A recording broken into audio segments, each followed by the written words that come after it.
pessoal! Na aula de hoje vamos trabalhar uma temática bastante comum no nosso dia a dia. A aula de hoje é sobre inflação. Essa aula está estruturada da seguinte forma. Inicialmente, vamos trabalhar o conceito de inflação.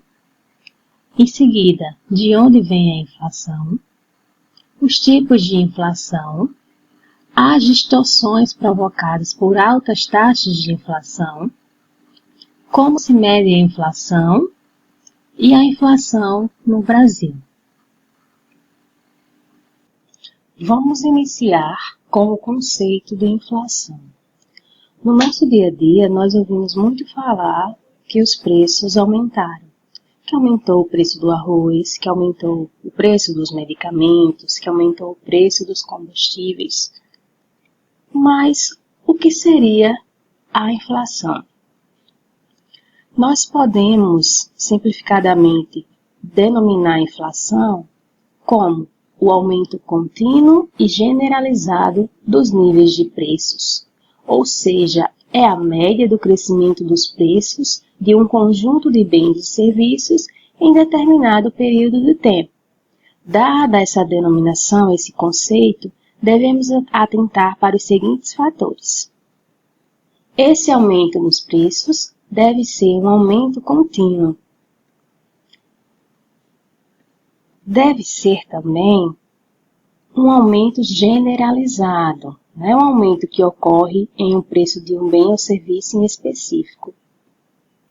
É um aumento que ocorre num conjunto de bens e serviços na economia. E esse aumento ele deve ocorrer não de maneira esporádica, mas sim por um determinado período de tempo.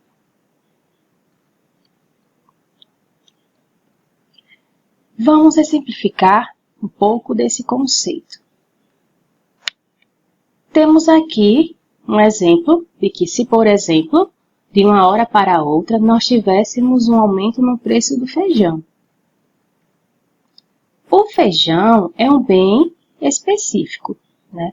Se a gente observa que há um aumento no preço desse bem, será que podemos considerar esse aumento como inflação?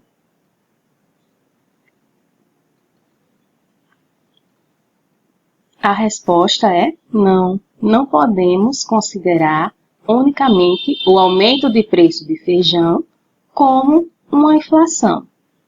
Isso porque esse aumento foi apenas um aumento específico num bem e serviço específico. Foi apenas um aumento pontual. Bom, se houve aumento no preço de feijão, mas não a inflação, então o que seria a inflação? Temos aqui outro exemplo.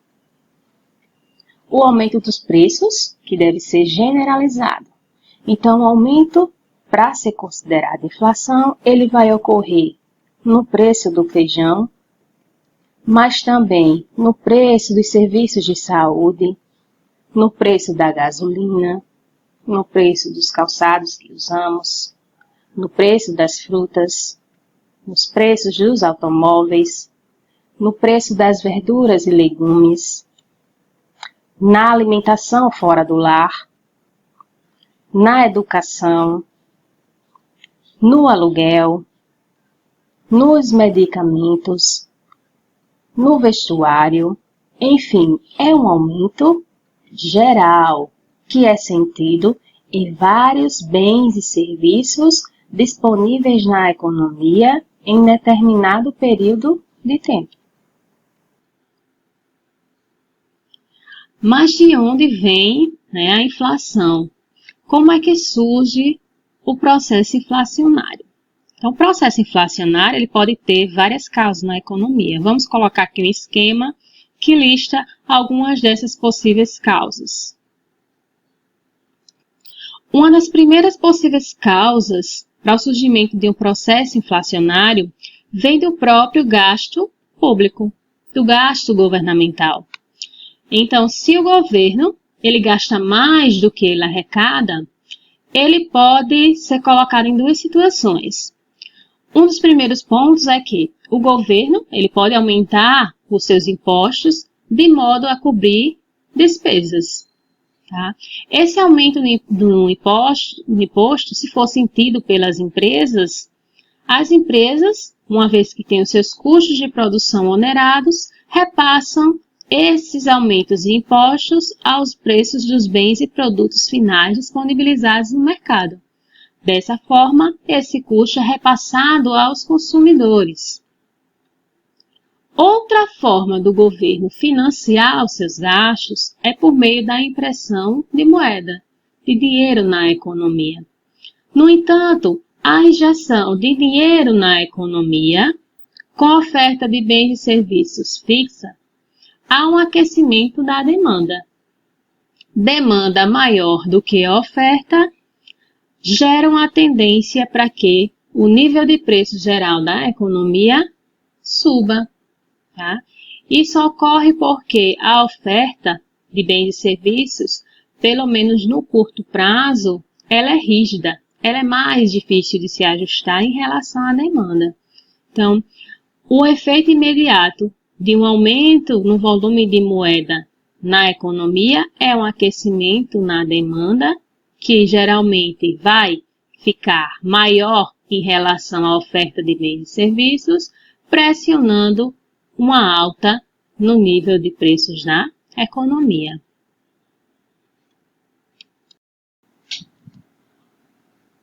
Por outro lado, temos o fenômeno da chamada inércia inflacionária.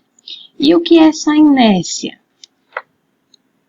Essa inércia está relacionada com a expectativa de empresas e também de trabalhadores, porque essa inércia tem relação com a chamada memória inflacionária.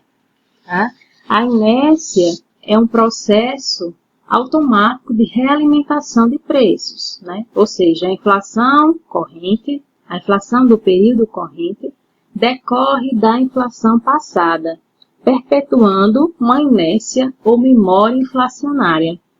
Ela é provocada fundamentalmente pelos mecanismos de indexação formal, principalmente de salários, aluguéis e de contratos financeiros. E também decorre da chamada indexação informal dos preços gerais e de impostos de preços e tarifas que são reajustados com base no movimento da inflação no passado. Tá? Então, quando ocorre esse processo de inércia de memória inflacionária, empresas e trabalhadores acreditam que haverá inflação no futuro. Para não perder os seus ganhos, o que é que a empresa faz? Ela aumenta os seus preços para se resguardar dos efeitos adversos da inflação. Já os trabalhadores, para não perder o seu poder de compra, vão reivindicar salários maiores. Esses dois movimentos de empresas e trabalhadores podem provocar oneração no nível de preços. Como falamos anteriormente, o processo de inércia está diretamente relacionado ao processo de indexação de preços. Então, nesse processo de indexação de preços, aluguel e outros contratos formais sobem por conta da inflação passada. Então, o reajuste desses preços é feito com base na inflação passada. Os preços que são agora mais altos entram no cálculo da inflação do próximo período. Então, a inflação de hoje passa a ser o patamar inicial de amanhã. Tá? Esse processo de inércia e de indexação ocorreu muito no Brasil no período de hiperinflação, especialmente aí no finalzinho da década de 70 e até inícios dos anos de 1990, onde tivemos taxas expressivas de inflação no Brasil. Os próximos possíveis causas da inflação decorrem da atuação da própria empresa. Então, por exemplo, com relação à produção baixa. Se temos na economia uma produção baixa de bens e serviços, né, o volume de dinheiro é maior do que a oferta de bens e serviços. Quando isso ocorre, há o que chamamos também de excesso de demanda em relação à oferta de bens e serviços. Então, a demanda suprimida e uma oferta de bens e serviços que não atende perfeitamente essa demanda. Com mais dinheiro disponível e menos bens disponíveis, os consumidores tendem a pagar um pouquinho a mais para obter determinados bens e serviços, principalmente se esses bens e serviços são bens essenciais. Tá? Então, a produção baixa ou escassez de oferta também pode ocasionar um processo inflacionário. Isso é algo preocupante porque geralmente quando se trabalha com oferta, quando se tem uma escassez de oferta, é algo que demora mais para se ajustar em relação à demanda.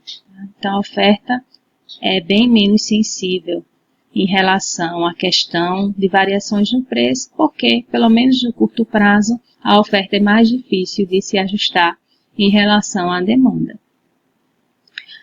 Ainda com relação à produção baixa, temos que essa produção baixa pode ser agravada pelo grau de abertura da economia.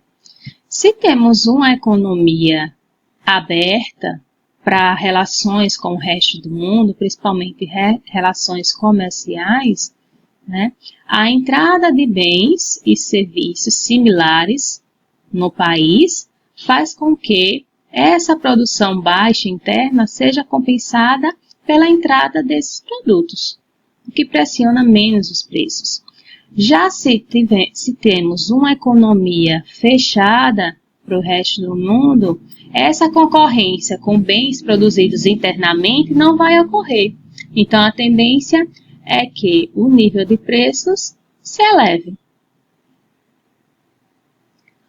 Outro ponto que destacamos, também relacionado à atuação das empresas, são os custos de produção. Então, se os custos de produção se elevam, geralmente isso vai ser repassado para os preços dos bens e serviços disponíveis na economia e ofertados pelas empresas. Então, as empresas, por exemplo, se elas buscam empréstimos para viabilizar seus projetos e temos uma elevação na taxa de juros. Uma elevação na taxa de juros que, por exemplo, vai encarecer o custo desses empréstimos.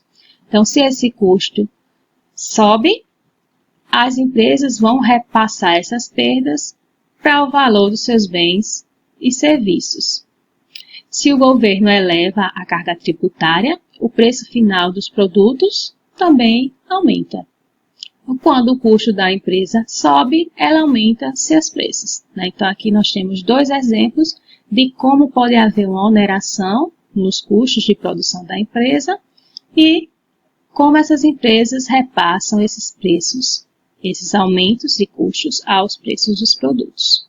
Então, aqui temos o exemplo de como isso ocorre por meio de uma elevação na taxa de juros, que encarece o crédito da empresa, e também uma elevação de preços que ocorre em decorrência de uma elevação na carga tributária repassada para o preço dos bens e serviços finais.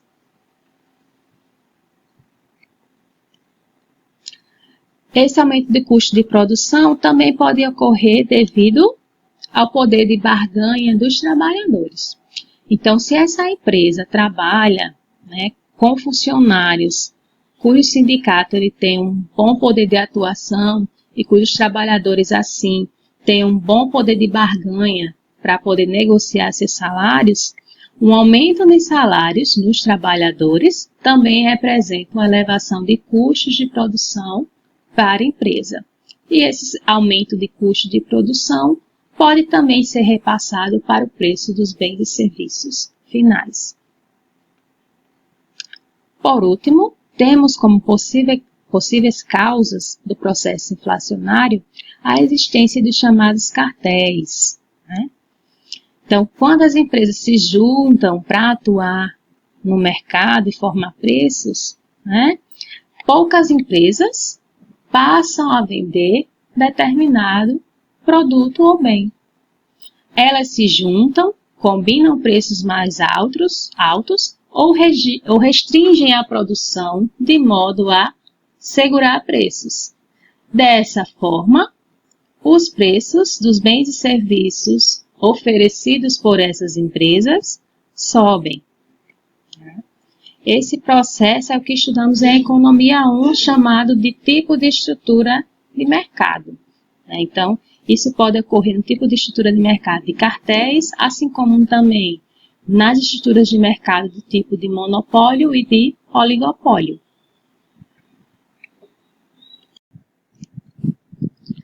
Das causas da geração do processo inflacionário, podemos citar alguns tipos de inflação.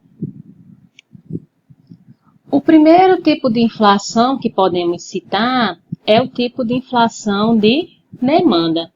A inflação de demanda ocorrerá quando houver um excesso de demanda agregada em relação à produção de bens e serviços disponível. Isso ocorre principalmente numa situação em que a economia estiver no chamado pleno emprego de recursos produtivos. Tá? Então, com relação à demanda agregada e com relação ao pleno emprego. Mas o que seria essa demanda agregada? Em macroeconomia, quando falamos em demanda agregada, estamos falando na demanda total de bens e serviços numa dada economia para um determinado nível de preços geral. Isso é diferente da demanda que estávamos trabalhando, por exemplo, em Economia 1. Em Economia 1, trabalhamos com a demanda por um bem específico. Em macroeconomia, estamos trabalhando com a demanda agregada, que é a demanda total de bens e serviços disponíveis numa determinada economia. Já com relação ao pleno emprego, quando estamos falando de pleno emprego, é uma situação em macroeconomia em que há o uso eficiente da totalidade dos recursos produtivos disponível em determinada economia. Tá? Então, na inflação de demanda, temos um excesso de demanda agregada em relação à produção de bens e serviços desta economia. Temos a seguinte observação, né? Pelo menos no curto prazo, a demanda agregada é mais sensível a alterações de política econômica em relação à oferta agregada de bens e serviços. O ajuste da oferta agregada geralmente ocorre mais a longo e médio prazo. Assim, a política usada para combater a inflação de demanda seria a que provocasse redução desta própria procura por bens e serviços. Essas políticas que provocam retração na demanda são chamadas políticas contracionistas, né? Exemplos dessas políticas contracionistas de combate à inflação de demanda seriam um aumento na taxa de juros, por exemplo, uma redução nos gastos do governo ou um aumento nos tributos. Essas seriam medidas para atuação de médio a curto prazo. No longo prazo, a solução mais eficiente seria justamente o aumento da capacidade de produção na economia, que aí mexeria na questão da oferta. Outro tipo de inflação que podemos comentar é a chamada inflação de custos ou inflação de oferta. É quando o nível de demanda agregada permanece o mesmo, mas o custo de certos insumos aumentam para as empresas e são repassados aos preços dos produtos finais. Pode estar associada também ao monopólio e o oligopólio, que faz com que as empresas tenham condições de elevar seus lucros acima da elevação dos custos de produção. Também pode estar associado aos aumentos salariais acima da produtividade da mão de obra. Tá?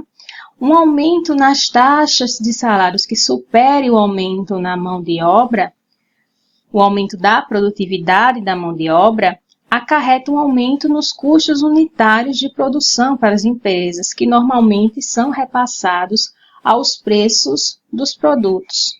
Isso ocorre normalmente em setores onde sindicatos de trabalhadores possuem um poder de barganha expressivo e um alto poder de negociação salarial. Então, esses aumentos salariais também geralmente são repassados aos preços dos produtos pelas empresas.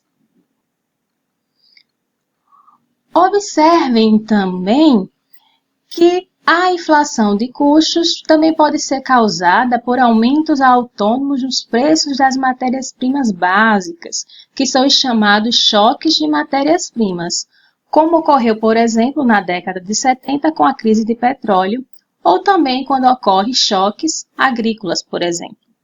Quando tem-se, então, uma inflação de custo, a política adotada geralmente visa o controle direto de preços, via política salarial mais rígida, por exemplo, ou fiscalização sobre os lucros dos oligopólios, ou ainda controle direto do preço dos produtos. Por último, temos a chamada inflação inercial. Como comentamos anteriormente, o processo de inércia é um processo automático de realimentação dos preços, né? Ou seja, a inflação corrente, a inflação presente, decorre da inflação passada, perpetuando-se uma inércia ou memória inflacionária.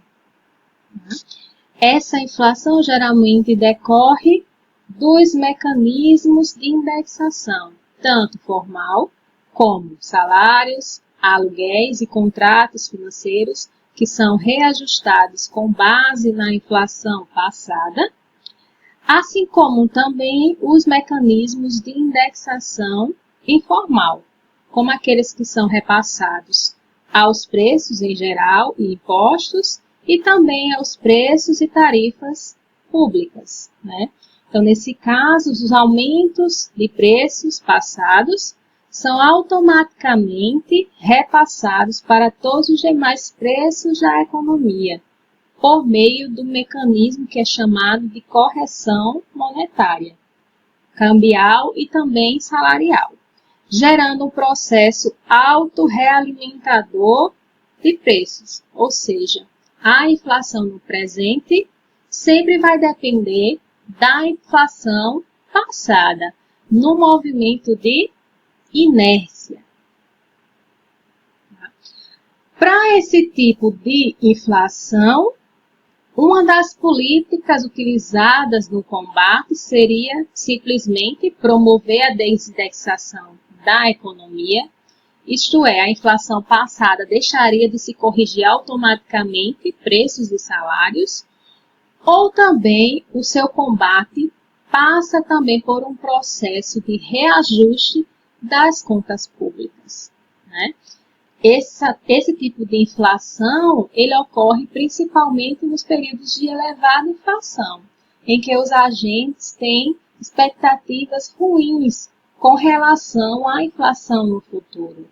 Então, os mecanismos de correção automática de preços com base na inflação passada é uma forma também de se resguardar nos períodos de alta inflação. Então, por isso mesmo, esse tipo de inflação é bastante difícil de se combater.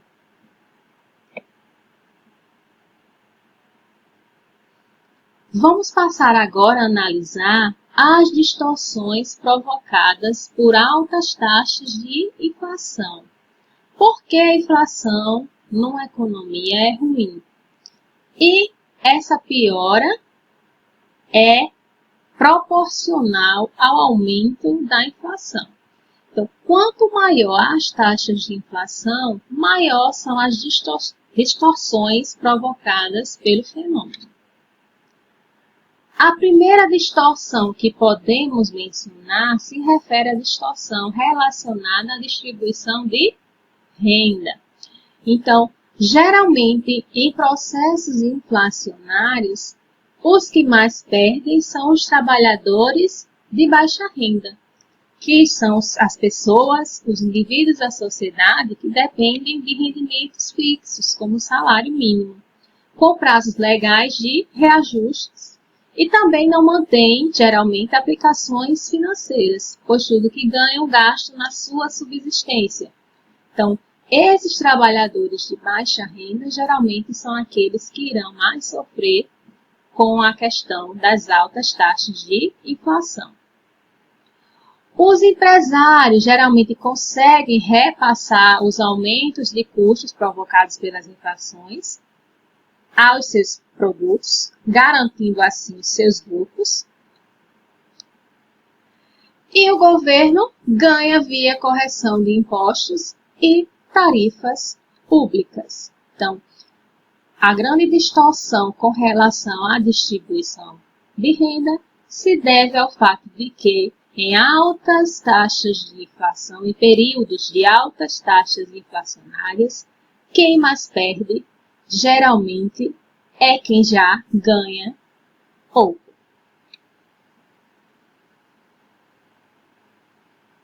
Outra distorção causada pela inflação se reflete no balanço de pagamentos na economia. Tá? Então, o balanço de pagamentos é o resultado das exportações menos as importações. Então, o que ocorre nesse caso? Elevadas taxas de inflação em níveis superiores ao aumento dos preços internacionais encarece o produto nacional relativamente ao produto produzido no exterior. Assim, provocam o estímulo às importações e desestímulos às exportações, diminuindo assim o saldo na balança comercial.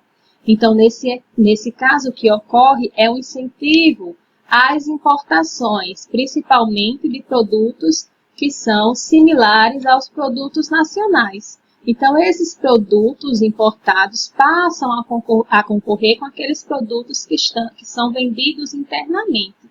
Com isso, tem-se uma elevação das compras, das importações e uma queda das exportações, prejudicando o saldo final da balança de pagamentos. Outra distorção provocada pelas altas taxas de inflação se refere à formação de expectativas.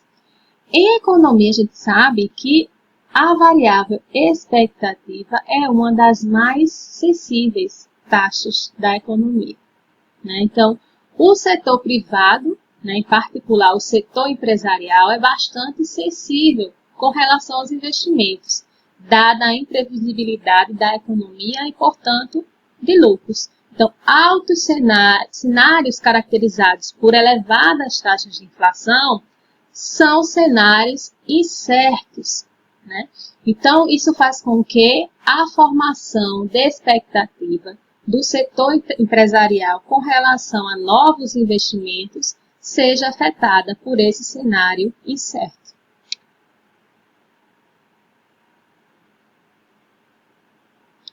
Outra distorção se refere à distorção causada no mercado de capitais. Então, em um processo inflacionário, o poder de compra da moeda se deteriora e, portanto, há um estímulo à aplicação dos chamados bens de raiz, como terras e imóveis, e desestímulo na aplicação no mercado financeiro. Isso aqui também vai de encontro à relação com a formação de expectativa dos agentes.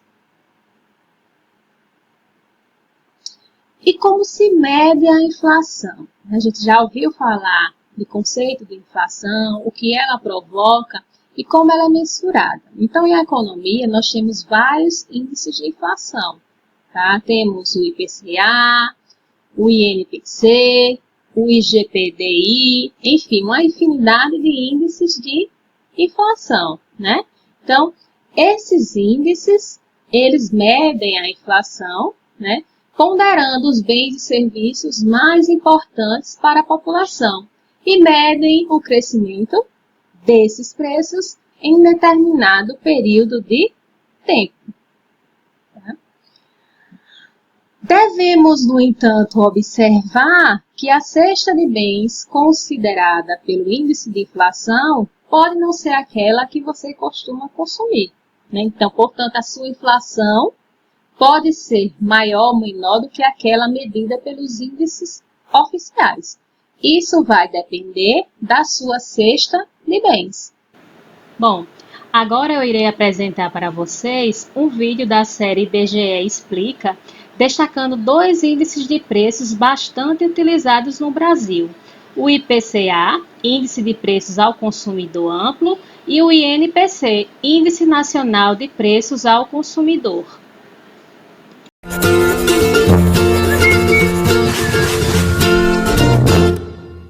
Olá, sejam bem-vindos ao IBGE Explica. Hoje saberemos o que são os índices INPC e IPCA calculados pelo IBGE. A sigla INPC corresponde a Índice Nacional de Preços ao Consumidor e a sigla IPCA a Índice Nacional de Preços ao Consumidor Amplo. E para que servem esses índices? O propósito dos 2 índices é o mesmo: medir a variação de preços de uma cesta de produtos e serviços consumida pela população. O resultado mostra se os preços aumentaram ou diminuíram de um mês para o outro. O que é, afinal, uma cesta de produtos e serviços? O IBGE faz uma pesquisa para verificar o que a população consome: arroz, feijão, passagem de ônibus, material escolar, médico, dentista, escola, patinho de borracha. E, ao mesmo tempo, o IBGE investiga quanto do rendimento familiar é gasto em cada produto. Essa pesquisa chama-se Pesquisa de Orçamentos Familiares, a POF, que tem um vídeo próprio em nosso canal. Não deixe de conferir, hein? A cesta, portanto, pode não ser aquela que você costuma consumir.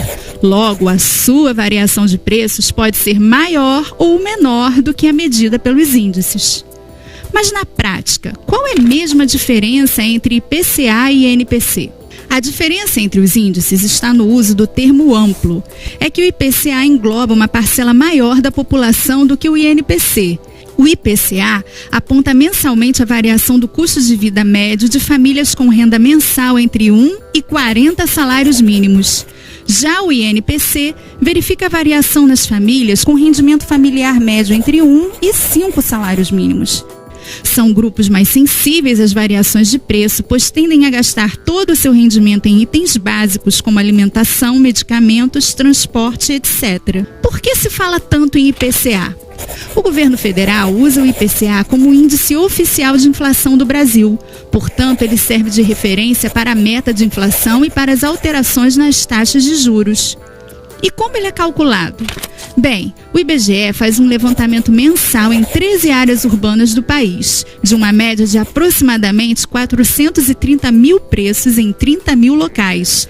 Todos esses preços são comparados com os preços do mês anterior, resultando em um único valor que reflete a variação geral de preços ao consumidor. Que tal um exemplo? Vamos supor que você goste muito de chocolate. Goste tanto que gaste todo o seu salário nisso. No mês passado, você pagava R$3 na barra. Hoje, a mesma barra custa 6. Você esbraveja e diz que a inflação está absurda. Sua preciosa barra de chocolate duplicou de preço.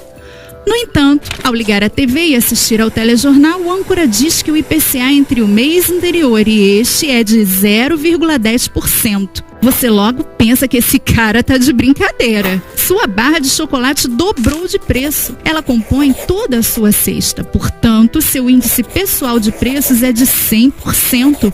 Como pode o âncora dizer que o IPCA é de somente 0,10%? Acontece que na cesta de compras de referência, outros produtos podem ter tido queda de preços. Além disso, os chocolates têm um peso pequeno na cesta de compras da população quando comparado, por exemplo, à carne, à mensalidade escolar e ao transporte.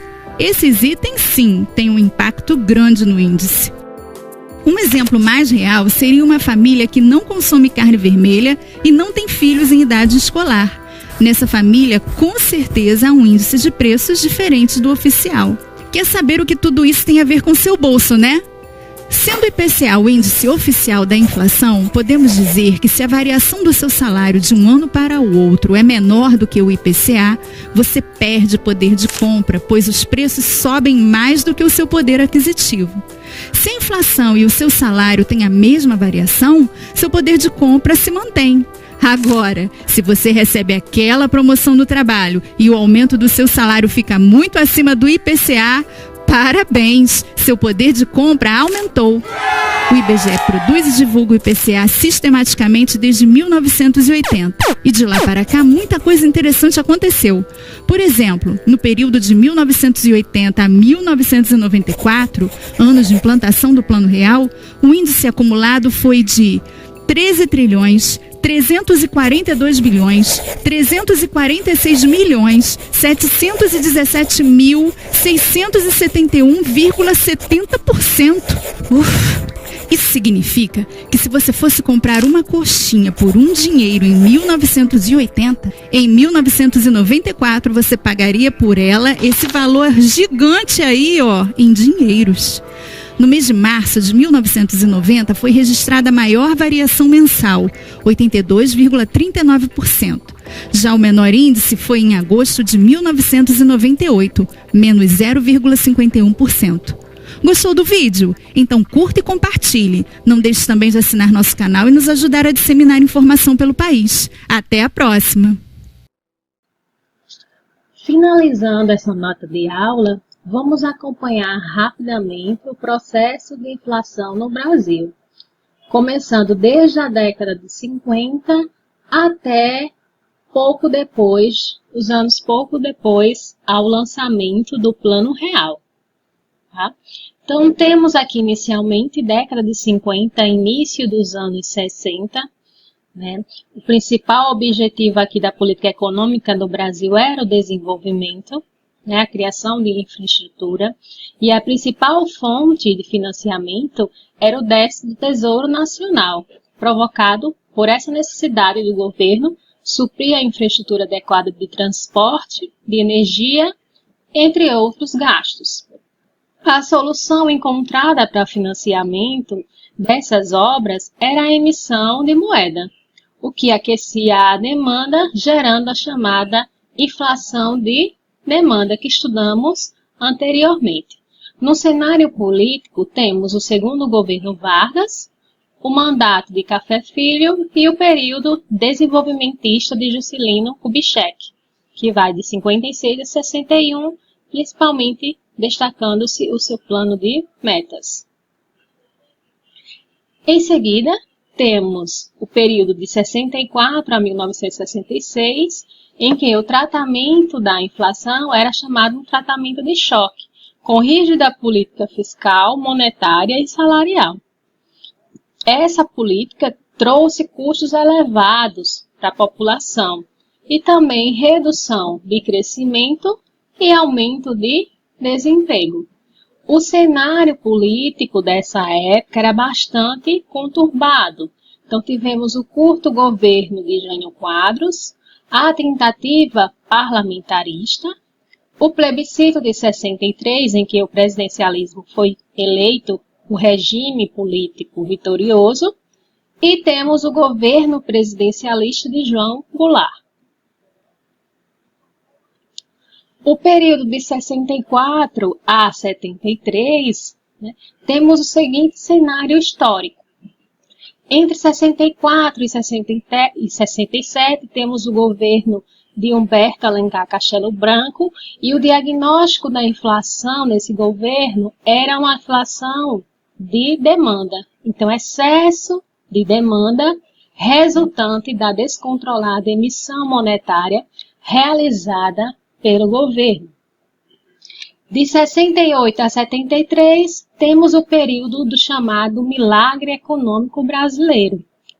O controle da inflação no período do milagre passou a enfatizar outro componente. Então, o diagnóstico da inflação era a inflação de custos e não mais inflação de demanda. No período de 74 a 1994, temos o seguinte cenário histórico. Então, a partir de 73, temos o final do período do milagre econômico e temos a crise internacional do petróleo, a primeira crise do petróleo em 1973. Então, a economia brasileira passou a apresentar nesse período taxas de inflação crescentes. Já na segunda metade da década de 1980 e nos primeiros períodos da década de 90, foram lançados e implementados uma série de planos econômicos de combate à inflação. Então, tivemos Plano Cruzado, Plano Bresser, Plano Verão e Plano Collor. Todos esses planos foram considerados planos em que o combate à inflação era realizado por meios de tratamentos também de choques. Então, principalmente os mecanismos de congelamento de preços e salários. E o que se observava é que, quando se realizava a medida de congelamento de preços e salários, realmente conseguia-se controlar a inflação naquele período. No entanto, a partir do momento que as medidas de congelamento de preços e salários eram retiradas, a inflação voltava a subir, até mesmo num patamar superior ao anterior da realização da política. Em 1994, temos o Plano Real, que foi o plano que marcou o fim do período de estabilidade monetária e altas taxas de inflação no Brasil.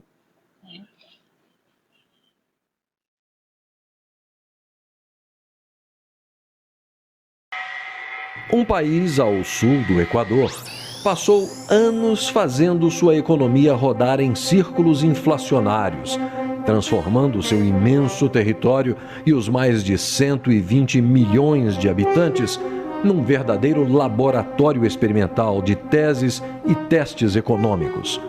Lembrado como o país das jabuticabas, fruta doce, exótica e desconhecida fora do seu território, este país proporcionou ao mundo mais uma estranha novidade. 20 trilhões e 700 bilhões percentuais de inflação acumulada num período de 15 anos. Sem guerras internas ou externas e abençoado por natureza, não havia justificativa racional para o abismo numérico. Não foi apenas mais uma jabuticaba amarga oferecida à ciência política e econômica. Foi um recorde mundial de imposto indireto e concentração de renda. No princípio, era o pau-brasil, depois a cana-de-açúcar, o cacau, o tecido, os escravos. O Brasil teve muitas moedas de troca, escambo, e as moedas de fato desde os florins dos holandeses, o real, no plural réis, o cruzeiro, cruzeiro novo, cruzeiros de novo, cruzados, cruzados novos, cruzeiros novamente, cruzeiro real e real. Foi com Getúlio Vargas, a Segunda Guerra e a industrialização que o Brasil conheceu o cruzeiro. Ele voltaria ao cenário muitas vezes, e é com ele que começaria o trilionário mergulho no abismo da inflação.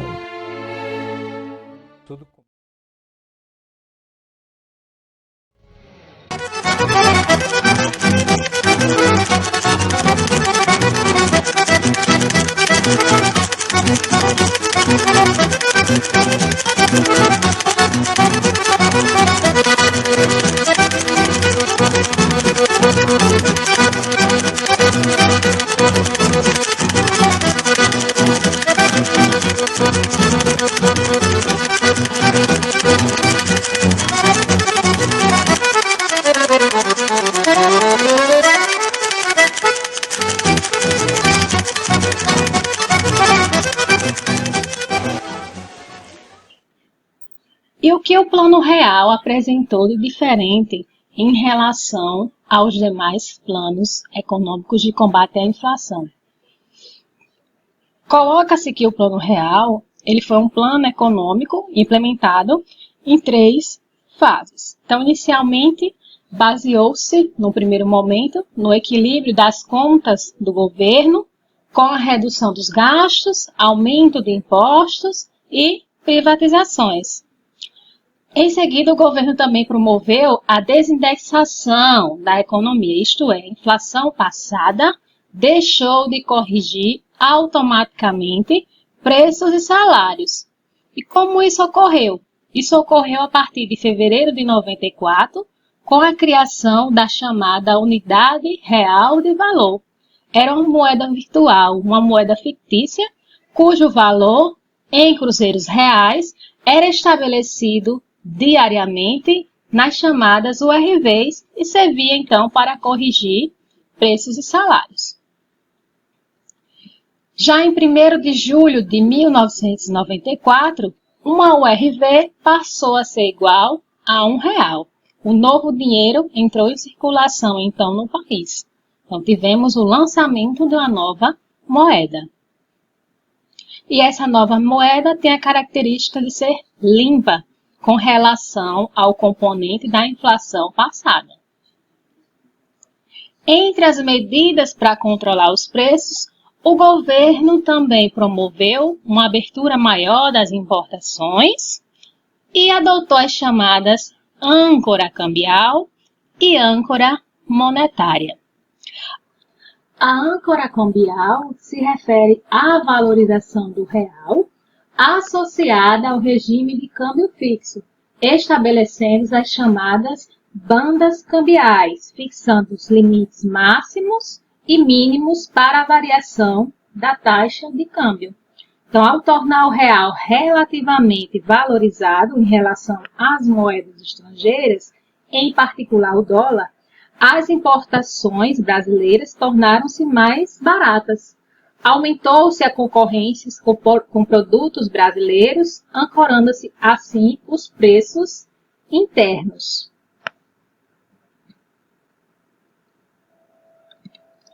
Com relação à âncora nominal, tem-se o estabelecimento da taxa de juros e da taxa de depósitos compulsórios, relativamente elevadas para controle da demanda agregada.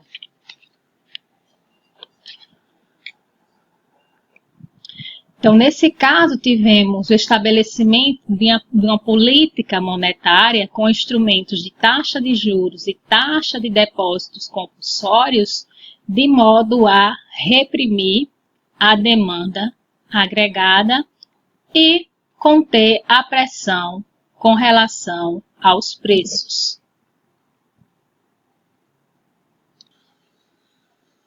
Por fim, no Brasil, temos o chamado sistema de metas para inflação.